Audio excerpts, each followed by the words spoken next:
les amis, pour notre nouvelle émission Rencontre, nous sommes à la Cour des Grands, le restaurant de Luc Gustin, où nous avons le plaisir de recevoir aujourd'hui l'artiste Anne. Bonjour Anne. Bonjour. Anne, je précise votre nom d'artiste sans E. Sans E, tout à fait. Alors Anne, vous êtes une artiste aux multiples talents, puisque vous êtes autrice, compositrice, chroniqueuse radio et TV et chanteuse. J'espère que je n'oublie rien. C'est déjà bien. C'est pas mal.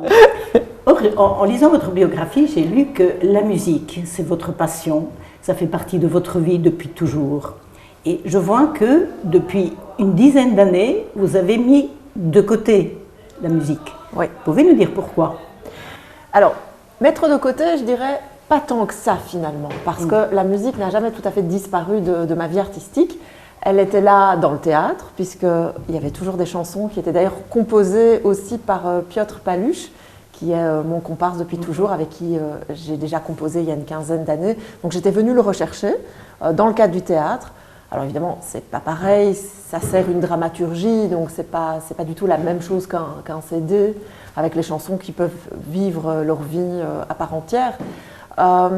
J'ai fait aussi de la chanson comique, avec ma comparse Evelyne Demaude, qui est comédienne, qui a joué dans Dickeneck notamment. Donc voilà, on faisait plutôt des pastiches, des chansons comiques, des parodies. Atomium notamment. Notamment Atomium, tout à fait. Voilà, qui a fait le buzz, je pense. Qui a fait le buzz. Donc quelque part, ça n'a jamais tout à fait disparu de ma vie, mais c'est vrai que j'ai commencé ma vie artistique par la musique. Et puis je l'ai quittée parce que c'était pas évident. J'étais toute jeune. On avait beaucoup donné et c'est un milieu qui n'est pas facile à percer. J'ai aussi appris que c'est loin d'un rêve qu'on peut faire en tant que petite fille parce qu'il faut porter un projet dans son entièreté, à part évidemment si vous êtes repéré par une grande maison de disques, ce qui arrive très très rarement.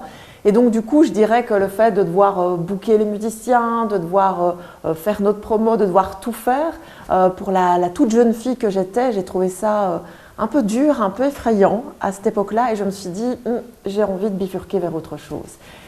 Mais la musique est toujours restée là, la musique m'a toujours manqué et puis finalement mon ami Piotr a créé son propre label. Je me suis dit c'est le moment, c'est trop bête, on va se relancer, on va refaire quelque chose dans la musique. Et alors vous êtes revenu en force dans la musique puisque vous publiez votre premier album qui s'intitule Chronique d'une vie urbaine. Absolument. Alors cet album, vous le commencez par une reprise d'une chanson de Alain Souchon. Et dans cette reprise qui s'intitule C'est déjà ça, on écoute un extrait. Oui, avec plaisir.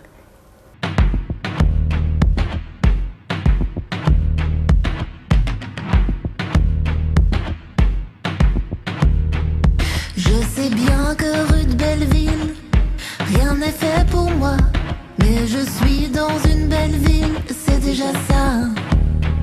Si loin de mes antilopes, je marche tout bas. Marcher dans une ville d'Europe, c'est déjà ça. Et je rêve que soudain mon pays soudain se soulève. Oh, rêver c'est déjà ça, c'est déjà ça. Plastique vert au bout de mon bras. Dans mon sac vert, il y a de l'air, c'est déjà ça. Quand je danse en marchant dans ces jets là-bas, ça fait sourire les passants, c'est déjà ça. Et je rêve que soudain mon pays soudain se soulève. Oh, rêver c'est déjà ça, c'est déjà ça. Alors, dites-nous Anne, c'est déjà ça, c'est un choix. Est-ce que ce choix a été fait par rapport au poète Alain Souchon? Est-ce que c'est le poète qui vous a attiré ou est-ce que c'est peut-être le sujet qui est brûlant d'actualité? Mais les deux. D'abord parce que le fait d'avoir eu un passage dans ma vie en tant que comédienne, c'est le plaisir d'avoir un beau texte en bouche.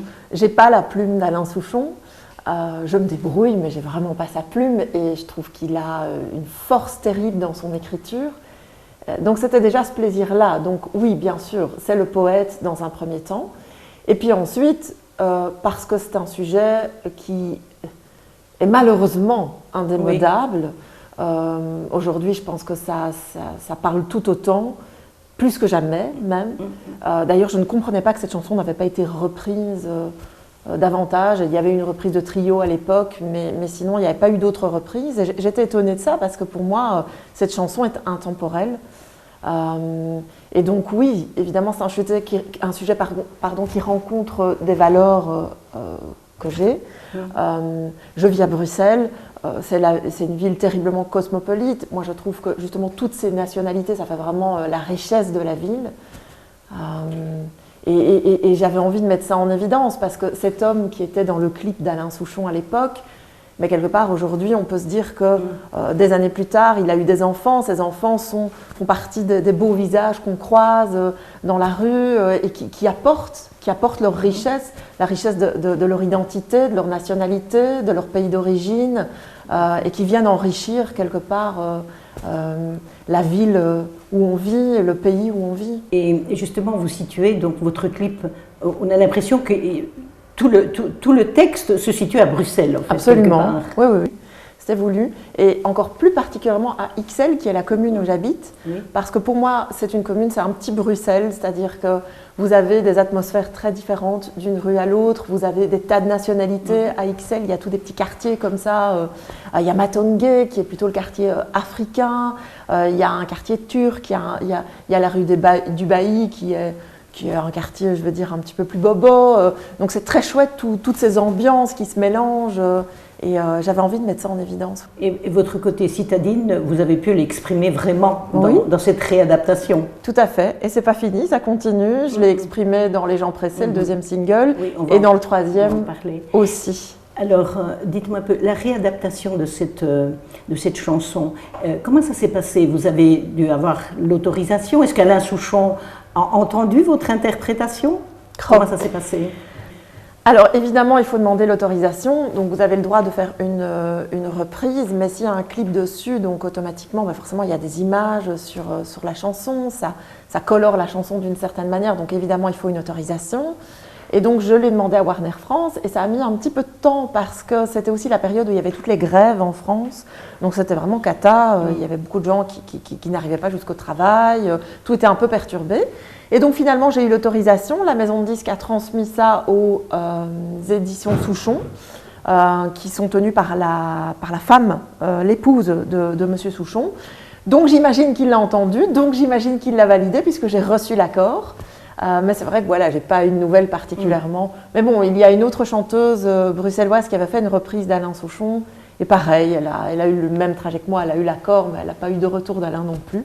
Bon, écoutez, moi le principal c'est d'avoir eu l'accord et j'espère que ma version lui plaît. Oui, en tout cas, nous, ça nous plaît beaucoup parce qu'une fois qu'on a entendu votre interprétation, eh bien, on l'a en tête. Merci. Alors, un deuxième clip, un deuxième single, Les gens pressés. Alors, votre univers créatif, c'est la ville. Comme vous dites, je suis dans l'âme citadine. Cependant, dans Les gens pressés, vous mettez en évidence les défauts de cette société où justement tout de suite. Or, vous avez besoin de temps. On a besoin de temps pour créer, pour se poser. Les gens pressés, ça peut être interprété de différentes manières. Bien sûr, les gens pressés en ville, les gens qui vous bousculent, ça c'est sûr. Alors, mon interprétation, enfin, ce que j'ai, moi, voulu dire au moment où j'ai écrit la chanson, c'était aussi l'idée qu'on est dans une société où les gens ne prennent plus le temps avec vous, par exemple, dans le cadre d'un projet professionnel ou d'une relation amoureuse. Lorsque ça démarre, on ne vous laisse pas le droit à l'erreur. Très vite, on zappe, on passe à autre chose. Or, je pense qu'on est tous uniques à notre manière. On a tous le droit que quelqu'un prenne du temps avec nous et nous laisse le temps aussi de grandir et de montrer notre plein potentiel. Et ça, aujourd'hui, je trouve que ça disparaît de plus en plus. En tout cas, moi, par rapport à certaines choses, j'aurais voulu qu'on prenne plus le temps avec moi, oui. Et justement, le fait d'être vraiment une citadine, je crois que ce sentiment de toujours pressé est encore plus fort. Oui, oui. Bah donc il y a effectivement le premier sens que je nommais, c'est-à-dire que le fait que, oui, tous les moyens de transport bondés, les rues bondées, l'impression que tout va vite. Après, je ne vais pas vous mentir, parfois ça a été quelque chose qui me plaisait. Aujourd'hui, c'est vrai qu'en avançant dans l'âge, j'aspire à plus de calme, mais la ville reste de toute façon une source d'inspiration, que ce soit parfois dans le mauvais sens ou dans le bon sens. C'est une de mes sources d'inspiration principales.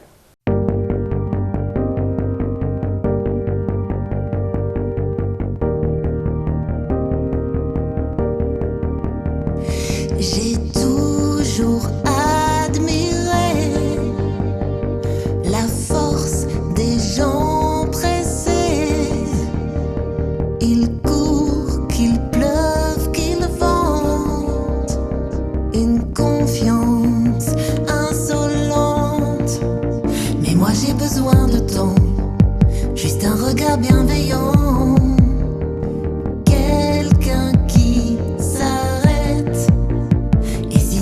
Donne ton temps avec des mots rassurants. Je serai bientôt prête. J'essaye de m'adapter au rythme des gens pressés. Une place dans l'agenda. Alors Anne, votre actualité immédiate, Oui. parce que je pense que c'est imminent, ou si C'est imminent. déjà, c'est imminent. Donc votre troisième single, c'est Apprendre à s'écouter. Oui. Vous pouvez nous parler de ce troisième single qu'on n'a pas encore vu, je pense. Qu'on n'a pas encore vu. Alors, il est déjà écoutable puisqu'il est sur l'EP. Après, on a ressorti une version remasterisée et un remix aussi sur les plateformes. Alors, Apprendre à s'écouter, je dirais que c'est la chanson qui me tient le plus à cœur de l'EP. C'est un texte très personnel. Comme le dit évidemment le titre, c'est l'idée que souvent, quand quelque chose après coup n'a pas fonctionné, je pense qu'on a tous une forme d'instinct et souvent on le sait. On sait que quelque chose cloche, mais on n'a pas envie de le voir. Parce que fermer une porte, c'est aussi pas sûr qu'il y en ait une autre qui va s'ouvrir bientôt. Donc il faut beaucoup de courage pour fermer une porte. Et c'est ça que je veux dire dans cette chanson. C'est ça, apprendre à s'écouter, c'est-à-dire avoir la force d'écouter son instinct et quelles que soient les conséquences. Si vous refermez la porte d'une relation, vous n'êtes pas sûr qu'il y en aura une autre très vite qui va arriver. Donc il faut du courage, mais parfois c'est s'épargner des blessures aussi. Donc c'est ça que je veux dire dans cette chanson-là. Alors pour le clip, je dirais en plus, je suis très très impatiente de pouvoir le publier. On attend un peu parce que c'est pas une super période pour le moment, on est d'accord. On attend que les gens soient plus réceptifs, mais le clip il est là, il est prêt. Il a été tourné à Doul. Oui. Justement, je voulais vous poser la question. Je me suis un petit peu renseignée et Doul, c'est un petit village absolument improbable, près d'Anvers, si je ne me trompe. Tout à fait. Oui. Alors c'est un village en fait qui a été abandonné, donc il y a une centrale nucléaire à Doul. Il a été abandonné à un moment donné. Les gens ont reçu l'ordre de quitter le territoire, ils ont été relogés. Et donc, du coup, ce village a été pris d'assaut par le street art, les squatteurs aussi certainement, mais le street art, c'est-à-dire qu'il y a des artistes connus et moins connus qui ont vraiment commencé à faire des graffitis, à taguer partout dans le village. Donc, il y a vraiment une atmosphère très très particulière. Et on l'a vraiment senti au moment du tournage, c'était quelque chose de très fort. J'espère que ça va transparaître dans les images. Et j'aime vraiment beaucoup ce clip parce qu'il est plein de couleurs, il y a des explosions de couleurs et ça c'est quelque chose qui me tient fort à cœur par rapport à l'image que j'ai envie de renvoyer et aussi le côté évidemment très urbain. Et il a été réalisé par Anja Strelec. Et pour revenir à ce village, j'ai vu quelques photos, c'est très coloré. On a l'impression que c'est une fresque, une peinture, tout ce village. Oui, tout à fait. Il y a des fresques absolument magnifiques. En plus, il y a des moments où effectivement on doit vraiment rentrer dans des petits passages, etc. Et là, on découvre encore d'autres choses, un peu comme une matrioshka. Il y a chaque fois comme ça, ça regorge de petits coins, de secrets. C'est vraiment un village avec une atmosphère incroyable. Oui. Et le choix de ce décor, est-ce que ça servait votre propos, c'est-à-dire s'écouter, rentrer en soi-même? Et dans le verbe écouter, est-ce que vous voyez uniquement s'écouter soi-même ou aussi écouter l'autre? Oh ben, forcément, Oui, il y a les deux. Mais dans le premier propos, effectivement, en tout cas dans la signification de la chanson, c'est vraiment s'écouter soi-même, apprendre à mieux s'écouter, à se respecter. Alors par rapport au choix du clip, ben, c'était aussi pour continuer dans les ambiances urbaines, clairement, puisque l'EP s'appelle Chronique d'une vie urbaine, donc voilà, c'était pour continuer un petit peu ce tableau-là. Et alors les couleurs aussi, c'était quelque chose de très très important dans mon identité. Je constate de plus en plus que j'ai envie d'aller vers ça. Les graffitis, le côté urbain, enfin voilà. Donc c'était l'idée de continuer un petit peu ça. Et puis bon, je suis dynamique, joyeuse dans le clip, parce qu'au final, apprendre à s'écouter, c'est aussi se rapprocher de soi-même. Donc c'est, j'espère, en tout cas, une joie pour tout un chacun. Vous avez réalisé cet album un petit peu, je pense, pendant cette pandémie. Et donc on a besoin de légèreté, on a besoin d'évasion. Ça n'a pas été difficile de sortir un album juste après le confinement? En fait, il était déjà prêt hein, depuis de nombreux mois. En fait, on a repoussé la sortie, évidemment, vu tout ce qui s'est passé. Donc, il n'a pas été composé dans ce moment-là. Mais alors, par contre, ce qu'on a fait avec Piotr, c'est on a créé des minutes créatives. C'est-à-dire que justement, comme on ne pouvait pas sortir quelque chose à ce moment-là, ça ne servait à rien, ça n'aurait pas eu de retentissement. On s'est dit, ok, mais qu'est-ce qu'on va faire? On va essayer de préparer peut-être un futur EP ou en tout cas faire des démos pour un futur projet. Et alors, on fait ce qu'on appelle des minutes créatives d'1 minute et demie, c'est-à-dire que lui m'envoie une instrumentale. Moi, je compose dessus et j'ai un petit micro chez moi, donc j'enregistre mes voix. On se filme chacun de notre côté, lui chez lui avec ses instruments et puis moi chez moi. Et puis il fait un petit montage et on publie 1 minute et demie de ce qui sera probablement une future chanson pour l'EP. Donc là, on en a fait plusieurs, c'est ce qu'on a vraiment fait pendant le confinement et ça a été vraiment composé pendant le confinement. Écoutez, j'avais un petit peu peur, je me dis est-ce que je vais être inspirée dans cette période qui est quand même très noire. Mais ça a été. Ce qui est intéressant avec ces minutes créatives, c'est que Piotr et moi, on n'a pas été ensemble dans la même pièce, on a travaillé chacun de notre côté, et donc chacun a été finalement plus proche de ce qu'il est lui, en fait. Et donc, du coup, ça donne quelque chose d'extrêmement personnel. Je dirais que ces minutes créatives-là sont très proches de qui je suis et de qui il est. Voilà, c'est ce qu'on a pu constater, et donc je trouve qu'il y a vraiment une cohérence très forte dans les différentes minutes créatives qu'on a pu composer ensemble. Et donc vos deux univers se sont rejoints complètement. Oui, complètement, on peut dire ça. On peut dire ça. Donc voilà, c'est les prémices du futur. A priori, je dirais qu'il y a un futur EP qui devrait s'enregistrer vers mars-avril et peut-être une sortie avant l'été de quelque chose de nouveau. Mais bon, voilà, on verra.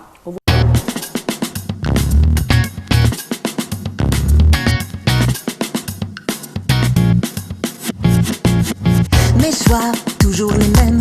Mes doutes, toujours les mêmes. Mes torts, toujours les mêmes. Rien de neuf, pas de scoop. Les signes, toujours pareils. Bling bling, mots et merveilles. Je fonce, j'y crois, j'essaye. Mais quand les mots tombent, ça sonne.